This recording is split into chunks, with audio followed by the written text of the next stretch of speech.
return of a set of players who have just made themselves a part of Spanish football history.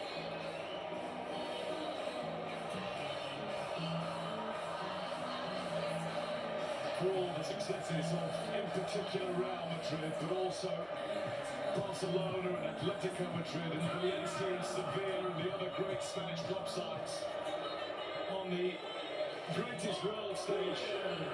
It's incredible, really, that prior to tonight, they'd only ever been world champions once before. That now changes.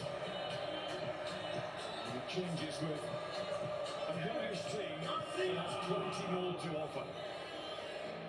Mark Pubil of Atletico Madrid, only 23, only capped 3 times. Alex Grimaldo is 30.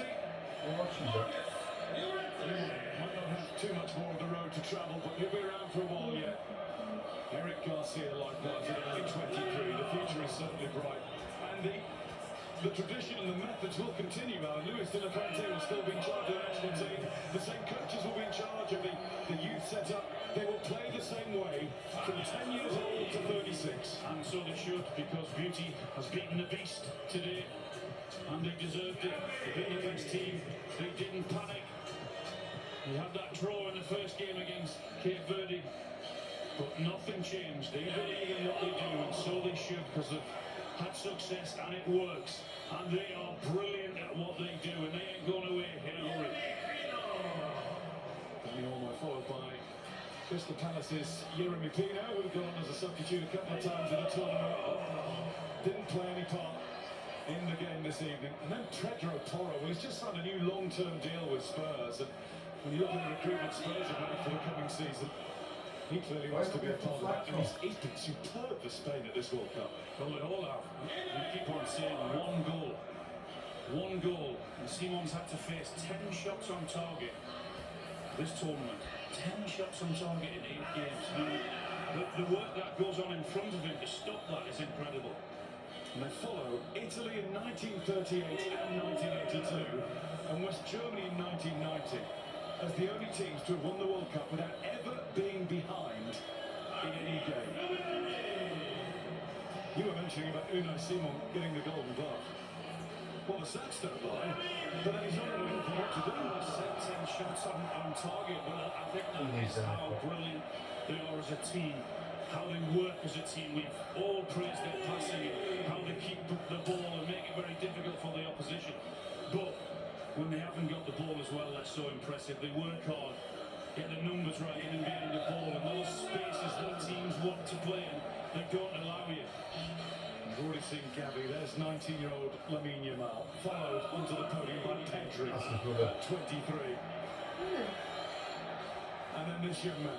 I was absolutely delighted to see him get the Young Player Award. For once, the centre-backs win out. Just looks so cool on the ball, so good on the ball. Under any stress at any time, be magnificent. Mark Cucurella, who is Mr. Consistent for clubs and country. And gets a particularly special word from Gianni Infantino. And a great job from the President of the USA. And King Felipe VI has a hug for Mark Cucurella. Probably the tallest reigning monarch. So why they haven't got Spanish flags out around there? We give you that information. Wikipedia. Actually, a sporting pedigree of his own. He was in Spain's Olympic sailing team at the 1992 Games. Finished 6th though. He didn't get a gold medal. Luis de la Fuente, the engineer of all of it. From the youth teams that he took to European and world glory, to the senior team that is now European and world champions.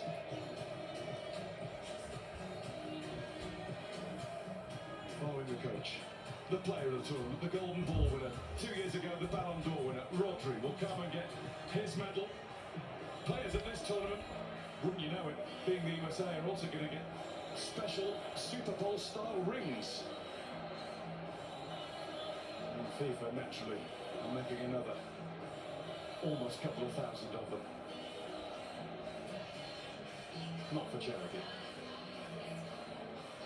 A hug for Rodri from the King and from all the Spanish dignitaries. Screen and white And he will flag. have the task of Was that the lifting shades World on the Cup back trophy. on there? The class of 2010 have been here to watch the next generation lift Spain to world football glory. They've been gazed upon by Xavi, Iniesta, Ramos, Casillas, Puyol and all. But now it's the turn of the next all-talented Spain team. Rodri must feel like the king of the world right now. Come on, oh, Trump wants in on it as well. He wants in on the trophy lift. The president's not going to leave the scene. He wants to get in there. World Cup final last year. He's going to stay on the end. And Gianni's never far away. And now it is the moment. But the whole of Spain is He watching. wants to be in there, trophy lad. Spain in 2026 are for the second time in Oh, their there's history you.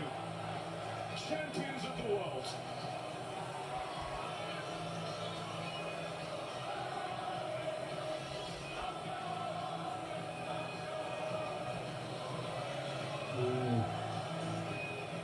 Thank you, Guy. Thank you, Alan. Incredible scenes. Never get boring today, these scenes, right?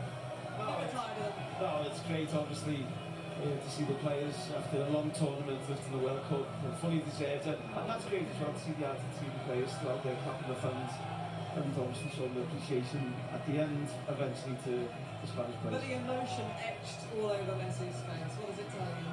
Yeah, it really does. He's quite an emotional man when he loses anyway, but it's not about Messi today. It's this, honestly, I had a decent career myself, but just looking on, just thinking, imagine, I can't imagine how it feels to be world